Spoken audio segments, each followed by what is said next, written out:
अस्सलाम वालेकुम, this Furqan, a fitness consultant and a patient advocate.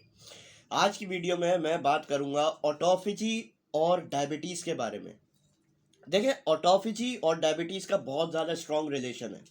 जब हम बात करते हैं डायबिटीज़ रिवर्सल की, तो ये बात बहुत ज़्यादा कुछ लोगों को जो है वो इस चीज़ से अनअवेयर है कि टाइप 2 डायबिटीज़ भी रिवर्सिबल है, अगर उसको सही वक्त पे डायग्नोज करा जाए और उसको जो है वो सही प्रिवेंटिव मेजर्स अगर लिए जाएं तो टाइप 2 डायबिटीज़ रिवर्सल है। हम बात करते हैं आज डायबिटीज़ रिवर्सल की। ऑटोफेजी के ज़रिए किस तरह आप अपनी ब्लड शुगर लेवल्स और डायबिटीज़ को मैनेज कर सकते हैं इन लॉन्ग रन। अगर आप कोई भी क्रोनिक डिजीज से गुजर रहे हो, such as diabetes, fatty liver, liver condition, arthritis, hypertension है, जितने भी क्रोनिक डिजीजेज हैं, तो हमारा चैनल क्रोनिक डिजीजेस प्रिवेंशन की बात करता है through diet and fitness regime, और आपको नई नई रिसर्च सुनने और देखने का मौका मिलेगा ताकि आपको फ्यूचर हेल्थ कंसर्न ना हो। तो हमारे चैनल को जरूर सब्सक्राइब करेगा, लाइक करेगा और वीडियो को ज़्यादा से ज़्यादा शेयर करें।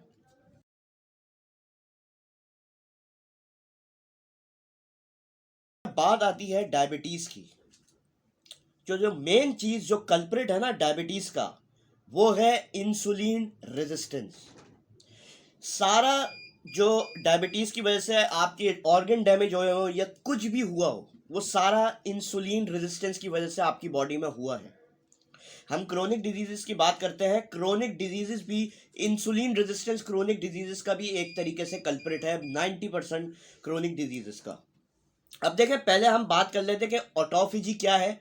उसके बाद मैं आपको बताऊंगा कि किस तरह ऑटोफेजी जो है वो आपको किस तरह क्या क्या करना चाहिए कि ऑटोफेजी को प्रमोट करने के लिए, उसको एक्टिवेट करने के लिए, ताकि आपकी डायबिटीज़ रिवर्स हो और उसको सही तरीके से आप मैनेज कर पाए।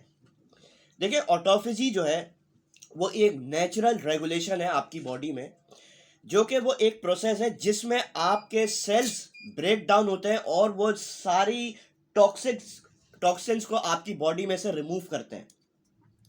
अब देखें, बहुत सारे अननेसेसरी कंपोनेंट्स आपकी बॉडी में इन्फ्लेमेशन क्रिएट करते हैं। आपको आपकी बॉडी में जो है वो, जैसे फॉर एग्जांपल किसी डायबिटिक पेशेंट को फैटी लिवर है, तो वो अननेसेसरी कंपोनेंट्स की वजह से ही, जैसे कि अननेसेसरी प्रोटीन्स हो गए, डैमेज प्रोटीन्स हो गए, लिपिड्स हो गए, ये जितने भी ये चीज़ें हैं ना जो कि आपको नुकसान पहुंचाती हैं आपकी बॉडी को, डायबिटिक पेशेंट को खास तौर से, तो वो बेहतरीन तरीका है ऑटोफेजी इसको एक्टिवेट करने का और आपकी डायबिटीज़ मैनेजमेंट को बरकरार रखने का। अब देखें, ऑटोफेजी जो है ना बहुत ज़्यादा क्रूशल रोल प्ले करती है आपकी सेल्यूलर हेल्थ में भी। सेल्यूलर हेल्थ बहुत ज़्यादा इंपॉर्टेंट है। सेल्यूलर हेल्थ अगर आप अपनी बूस्टअप करना चाहते हैं तो ऑटोफेजी से ज़्यादा अच्छी कोई चीज़ नहीं है, क्योंकि सेल्यूलर है आपकी सेल्स की हेल्थ जितनी अच्छी रहेगी उतना आपको चांसेस है you can reverse your ageing process.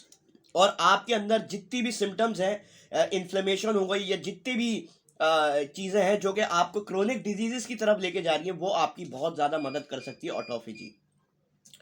अब देखिए, ऑटोफेजी में ये प्रोसेस जो है ना वो आपके सेल्स के लिए हेल्प करता है, आपके सेल्स को एडेप्शन में स्ट्रेस के, ठीक है ना, आपकी एनर्जी बैलेंस को मेंटेन रखना है, खास तौर से डायबिटिक पेशेंट की।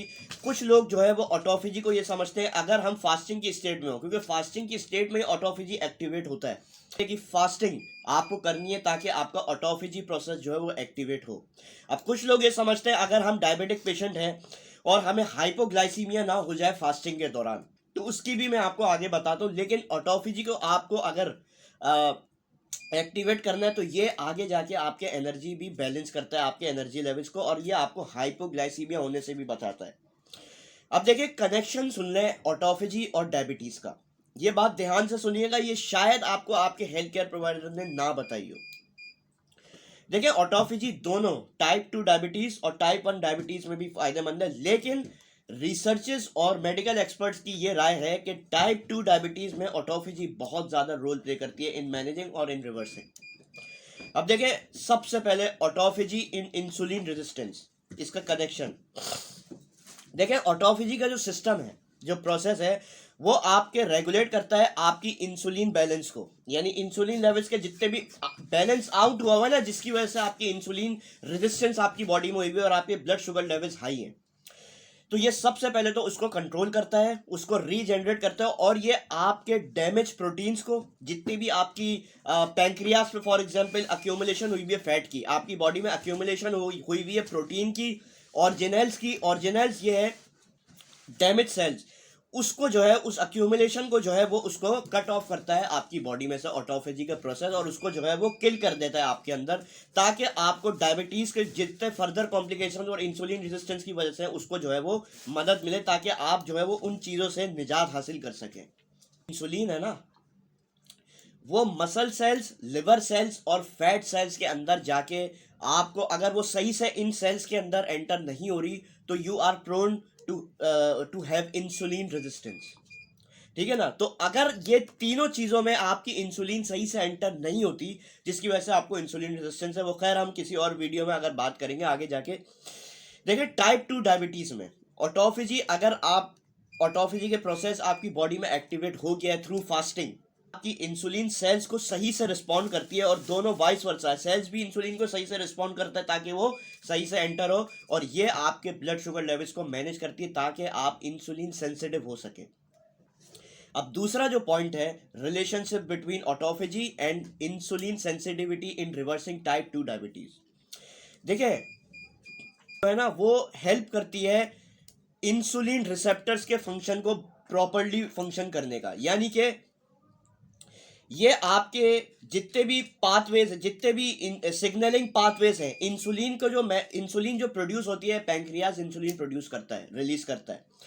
देखिए इंसुलिन जब रिलीज होती है ना, तो उसको कुछ सिग्नल्स मिलते हैं, तो उन सिग्नलिंग पाथवेज को जो है वो ऑटोफेजी जो है वो हेल्प करता है उनको मेंटेन करने में, ताकि आपके इंसुलिन जो है वो रिसेप्टर्स पे सही से चुपके, और आपका जो है वो इंसुलिन सेंसिटिव हो आप, क्योंकि इसके पीछे पूरी साइंस है। वो इन डैमेज प्रोटीन्स को रिमूव कर देती है ये प्रोसेस आपकी बॉडी में से, और ये आपके सेल्यूलर रिस्पॉन्स को जो है वो इंप्रूव करती है, ताकि आपकी इंसुलिन और ब्लड शुगर लेवल इतने स्पाइक ना हो, ताकि आप इंसुलिन सेंसिटिव बन सके। हमारी हर वीडियो का जो एम है वो यही है कि आपको, अगर आप इंसुलिन सेंसिटिव हो जाएंगे तो 90% ऑफ क्रोनिक डिजीजेज जो है वो आपके रिवर्स भी हो सकते हैं, और आप प्रिवेंट भी उनको सही से कर सकते हैं। अब तीसरा फैक्टर वो ये है कि autophagy and pancreatic beta cells, ये बात ध्यान से सुनिएगा।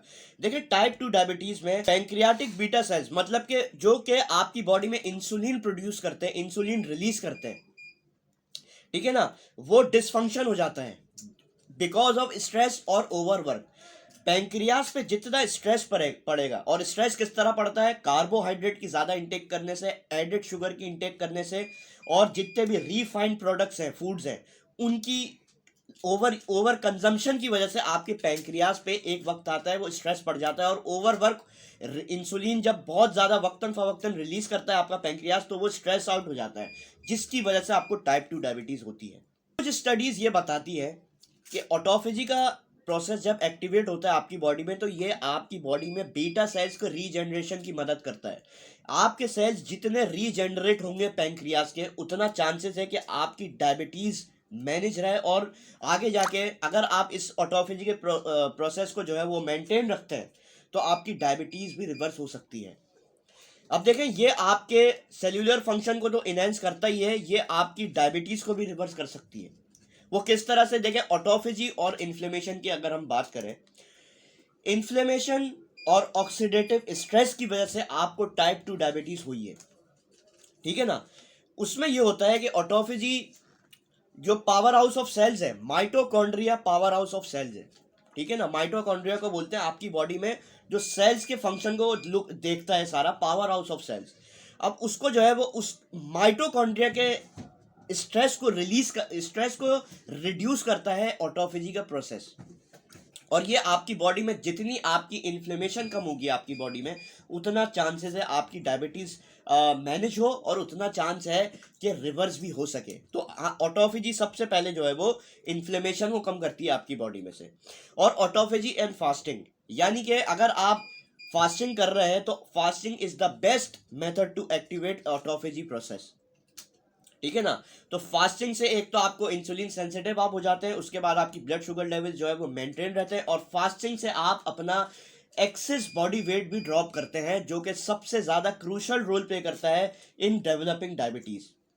ठीक है ना। तो ओबेसिटी एक कल्परेट है डायबिटीज का, which is because of insulin resistance. तो आप अपना बॉडी वेट जब रिड्यूस करेंगे तो आपका जो है वो इंसुलिन लेवल्स भी जब नीचे आएंगे, तो ऑटोफेजी आपका इंसुलिन लेवल्स जो है उसको ड्रॉप करने की कोशिश करती है। जितने आपके इंसुलिन लेवल्स कम होंगे उतना चांस है आपकी जो है वो डायबिटीज रिवर्स होने का।